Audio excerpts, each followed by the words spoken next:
할렐루야. 오늘도 말씀으로 하루를 시작합니다. 슬기로운 아침 시간 사무엘상 6장 말씀입니다. 우리는 살면서 태도에 대한 이야기를 많이 합니다.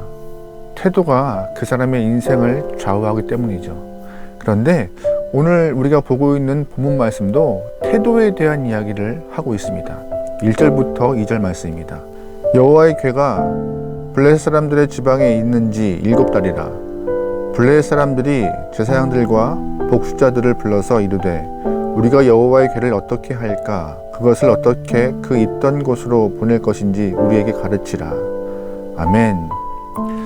오늘 이 말씀은요, 우리가 잘 아는 것과 같이 이스라엘과 블레셋 전쟁 그 이후의 모습을 계속 말하고 있는 부분입니다. 이스라엘과 블레셋이 전쟁을 하여서 이스라엘이 패배했습니다. 그래서 언약궤를 빼앗겼죠. 이스라엘에게 언약궤는 하나님만큼이나 중요한 귀한 성물인데 그 언약궤를 빼앗긴 것입니다. 아마 그 빼앗긴 이후에 이스라엘 사람들은 누구도 그 겉으로는 드러나지 않았지만 마음속으로는 언약궤를 빼앗긴 그 사건을 통하여서 하나님의 권위가 조금씩 변하고 사라지지 않았을까 하는 짐작을 해봅니다.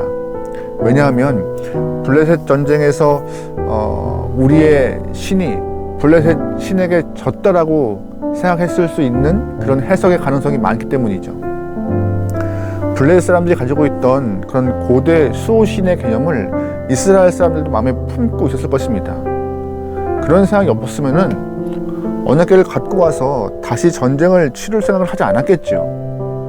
하나님을 저버린 채 언약궤만 있으면 우리가 이길 수 있다는 그런 마음을 품지 않았겠죠. 그런데 아마 이스라엘 사람들 마음에는 고대 사람들과 똑같이 그냥 하나님을 수호신 정도로만 생각했던 것 같아요. 그래서 실로에 있는 언약궤를 옮겨서 전쟁에 참여시켰고 믿음 없이 언약궤만 들고 나가서 패배하는 일도 경험했던 것이죠. 블레셋은 기분 좋게 전쟁에 승리했고 또한 기분 좋게 그 언약궤를 전리품으로 가져와 자신들의 신전에 놓았습니다. 그런데 하나님의 언약궤가 그날 이후부터 블레셋 땅을 쑥대밭 만들었습니다. 다곤 신상을 깨뜨리고 또한 사람들은 놀라서 블레셋 이곳저곳에 언약궤를 옮겨 놓았지만 가는 곳마다 하나님은 그 모든 지역을 쑥대밭 만들어서 이제 좀 있으면 블레셋 자체가 망할 수밖에 없는 상황에 놓일 지경으로 하나님이 그렇게 만들어 놓으신 것이죠. 그래서 더 이상 블레셋 사람들은 이 언약궤를 갖고 있을 수 없어서 두려워서 이 언약궤를 보내려고 합니다. 빨리 보내는 것이 우리에겐 답이다라고 생각했던 것이죠. 근데 어떻게 보내요? 수레를 만들어서 보냈어요. 다시금 수레를 만들었고 2마리의 소가 수레를 끌어서 이스라엘 지경까지 가게 했습니다. 원래 율법에서는요, 하나님의 언약궤를 레위인들이 어깨에 메고 가야 돼요.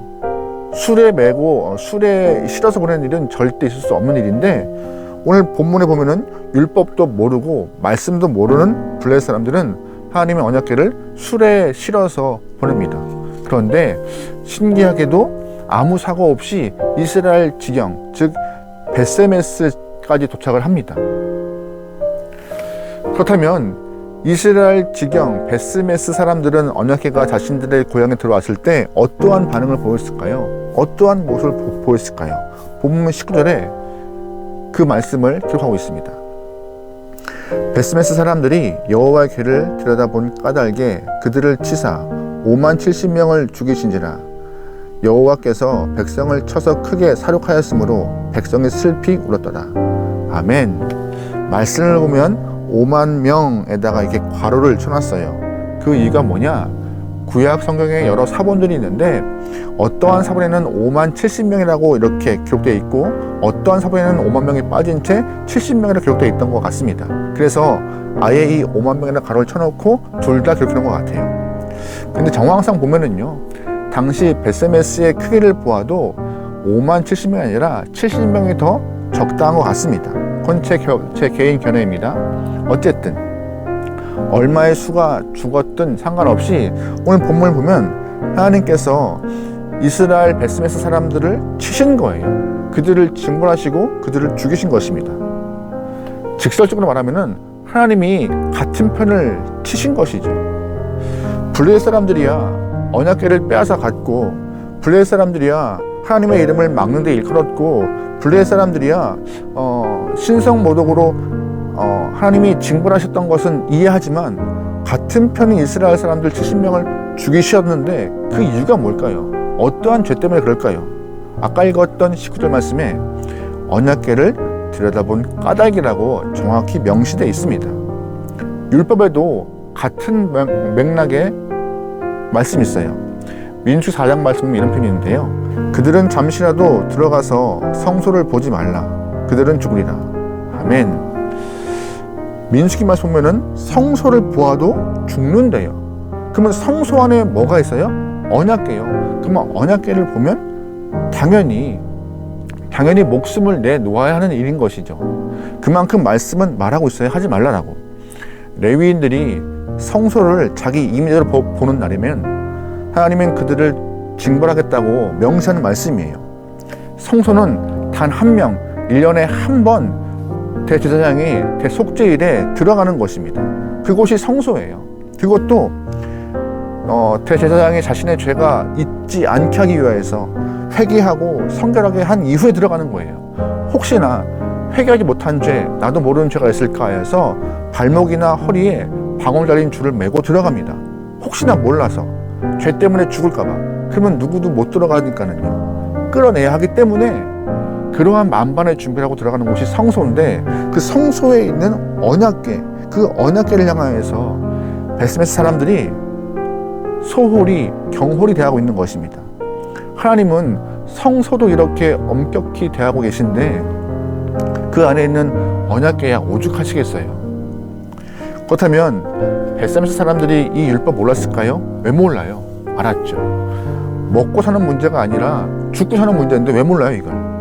그들은 어렸을 때부터 이 죽고 사는 문제에 대해서 배웠을 것이에요. 너희 성소로 가면 안 된다. 거기는 너희가 갈 수 있는 곳이 아니야. 성소에 들어가서 언약궤를 임으로 보면은 큰일 나. 얼씬도 하지 마. 어렸을 때부터 교육받고 또 교육받았을 것입니다. 왜요? 죽고 사는 문제이기 때문에. 그렇다면 왜 베스메스 사람들은 언약궤를 보았을까요? 왜 율법에서 하지 말라고 하는 그 일들을 행하고 있었을까요? 그 이유는요, 블레셋과 전쟁 이후, 패배한 이후 하나님의 언약궤, 말씀, 하나님을 쉽게 생각했던 것입니다. 권위가 점점 사라지고 있던 것이에요. 그러다 보니 자신들의 고장에 언약궤가 들어오자 구경거리가 된 것처럼 기웃거리고 들여다보고 확인한 것이죠. 하나님을 그렇게 상대했던 것이에요. 잘 보시면 오늘 말씀 전반부에 블레셋 사람들은 언약궤를 수레에 실어 보냈어요. 분명 율법에서 어긋난 모습이지만 그들은 아무런 해가 되지 않았습니다. 왜요? 말씀도 몰랐고 하나님을 믿지 않은 영혼들이니까요. 그런데 본문의 이스라엘 사람들은 말씀도 알았고 하나님을 믿는 영혼이 하나님을 경홀히 상대하자 하나님은 그들을 징벌하심을 우리는 잘 기억해야 하고 꼭 알아야 마음에 새겨야 하는 말씀인 것입니다. 교회가 잘못해서, 목회자가 잘못해서 하나님의 믿는 백성들이 옳지 못하여서 하나님의 이름과 권위가 땅에 떨어진 그런 상태가 지금 오늘의 상태잖아요. 그럼에도 하나님은 여전히 살아계시며 우리에게 권능자로 서 계신 분이십니다. 세상 사람들이 교회를 향하여서 신뢰하지 못하겠다고 말하고 있지만 그럼에도 하나님의 권위는 변치 않고 하나님의 이름은 존귀히 여김을 받아야 마땅할 것이고 하나님은 홀로 영광받기에 마땅한 분이십니다. 그런데 우리가 너무나 하나님을 쉽게 너무 안일하게 상대하는 것이 아닌가. 납작 엎드려도 모자랄 판에 너무나 하나님 앞에 하나님을 가볍게 생각하는 것이 아닌가. 요즘 우리의 모습이 혹여나 베스메스 사람들처럼 그렇게 하나님을 상대하고 있다면 반성하고 회개하여서 주의 이름을 지극히 높일 수 있는 삶의 모습으로 하루하루 살아가야 할 것입니다. 하나님의 이름은 홀대받아야 될 이름, 하나님의 이름은 업신여길 이름이 아닙니다. 하나님은 우리가 영광 드려야 될 분이시고 우리의 삶 자체는 주님의 영광을 위하여서 있는 존재들입니다. 그러기에 오늘 하루 여러분의 삶에서 하나님을 존귀히 여기시고 귀하게 보이시며 하나님께 영광 돌리기 위하여서 애쓰는 귀한 여러분과 저의 하루를 소망합니다. 그 모습을 하나님은 기대하고 바라고 계실 것입니다. 오늘 하루도 말씀 안에서 승리합시다. 아멘. 기도하시겠습니다. 하나님, 세상이 어떠한 모습이든 우리는 오롯이 주님을 높일 수 있는 귀한 영혼 되게 하소서. 주님의 이름을 높이며 주님께 영광 돌릴 수 있는 귀한 삶을 통하여서 하나님이 기대하시고 소망하시는 삶을 이루게 나오니 오늘 하루를 붙잡아 인도하소서. 모든 걸 맡기오며 예수님의 이름으로 기도합니다. 아멘.